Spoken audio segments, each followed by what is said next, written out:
అక్కినేని అఖిల్ పెళ్లిలో కోడలు అనే విషయం కూడా పక్కన పెట్టి ఇంకా తను కూడా ఒక సెలబ్రిటీ లాగా మధ్యన నేను కూడా సెలబ్రిటీని అంటూ హల్చల్ చేస్తూ అక్కినేని కుటుంబానికి కోపం తెప్పిస్తూ వచ్చేసిన శోభిత. ఇంకా అందరికీ తెలిసిందే, మొత్తానికి ప్రేమించిన అమ్మాయిని, తనకన్నా 9 ఏళ్ళ పెద్దయిన అమ్మాయిని అక్కినేని అఖిల్ పెళ్లి చేసుకుంటున్నాడు ఈరోజు. అయితే పెళ్లి వేడుకల్లో కొంతమంది సెలబ్రిటీసే కాదు, ఎంతోమంది కుటుంబ సభ్యుల మధ్యన గ్రాండ్గా సెలబ్రేట్ చేస్తుంది అక్కినేని కుటుంబం.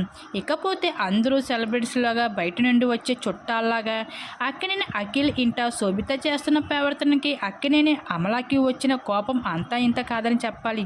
ఇంకా పెళ్లి పనులు దగ్గరుండి సహాయం చేయకుండా ఇంకా తను కూడా గెస్ట్ లాగా అయితే ఎంట్రీ ఇచ్చింది. ఇంకా తన ఎంట్రీతో సెలబ్రిటీస్ అయితే షాక్ అయ్యారని చెప్పాలి. అందరికీ దగ్గరుండి మర్యాదలు చేయవలసిన శోభిత చుట్టములుగా తను పెళ్లికి కాకుండా వచ్చినట్లు ప్రవర్తన తీరిపై అఖిల్కి కూడా కోపం తెప్పించేలాగా చేసిందంట శోభిత. అయినప్పటికీ తన గోల్డెన్ అవుట్ఫిట్స్లో ఎంతో బ్యూటిఫుల్గా అయితే ఈ పెళ్లిలో కనిపించడం జరిగింది శోభిత. ఆ వాటికి సంబంధించిన ఫొటోస్ నెట్టింట్లో వైరల్గా ఉంటున్న ఆ ఫొటోస్ ఇప్పుడు మా విడుదల మీరు చూసియండి.